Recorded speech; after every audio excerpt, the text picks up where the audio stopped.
আসসালামু আলাইকুম। সবাইকে স্বাগত জানাচ্ছি কম্পিউটারের বেসিক টিপসের এই টিউটোরিয়ালে। আজকের টিউটোরিয়ালে আমরা জানব কিভাবে নিজেদের ছবিকে অথবা নিজেদের প্রিয়জনের ছবিকে ফোল্ডার আইকন হিসেবে ব্যবহার করা যায়। তো শুরু করছি আজকের টিউটোরিয়াল।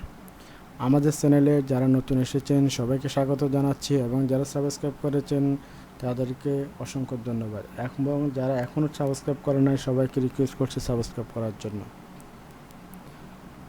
আমরা যে ছবিটাকে আইকন হিসেবে ব্যবহার করব সেই ছবিটাকে আমরা সিলেক্ট করে সেভ করে রাখলাম প্রথমে, এবং দেন আমরা এই নিউ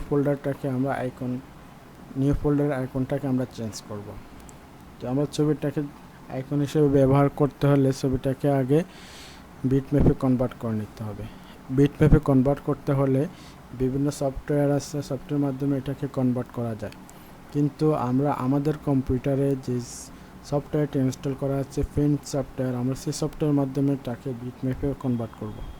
তাহলে প্রথমে পিকচারটাকে সিলেক্ট করে রাইট বাটন ক্লিক করব, ওপেন উইথ পেইন্টটি ক্লিক করব।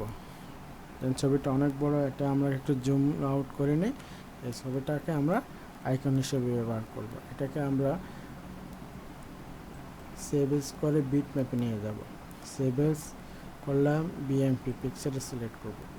দেখুন এটা এখানে বিটম্যাপ এই ফোল্ডারে এই সফটওয়্যার এখন কনভার্ট হয়ে যাবে। আমরা বেবিটাকে বেবি আইকন হিসেবে সিলেক্ট নাম দিলাম, নাম দিয়ে আমরা ডেস্কটপে এটাকে সেভ করে রাখলাম।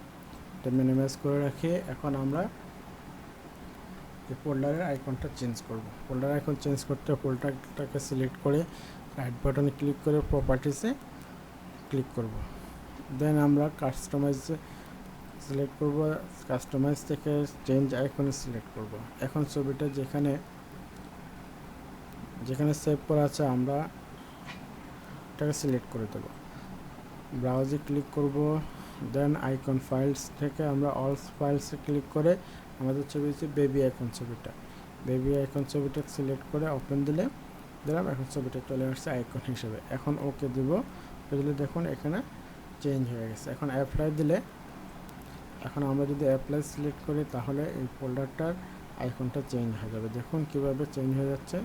অ্যাপ্লাই দিলে আইকন হিসেবে চেঞ্জ হয়ে যাচ্ছে। দেন ওকে দিয়ে আমরা এখান থেকে বের হয়ে যাব। তো আজকে আমরা জানলাম খুব সহজেই কিভাবে ফোল্ডারের আইকনটা চেঞ্জ করা যায়। তো আমাদের ভিডিওটা যদি আপনাদের ভালো লেগে থাকে তো অবশ্যই একটা লাইক দেবেন এবং কমেন্টস করে জানাবেন কতটা ভালো লেগেছে, এবং সাবস্ক্রাইব তো মাস্ট। আজকে এ পর্যন্ত, পরবর্তী ভিডিও দেখার আমন্ত্রণ জানিয়ে এখানে শেষ করছি। আল্লাহ হাফেজ।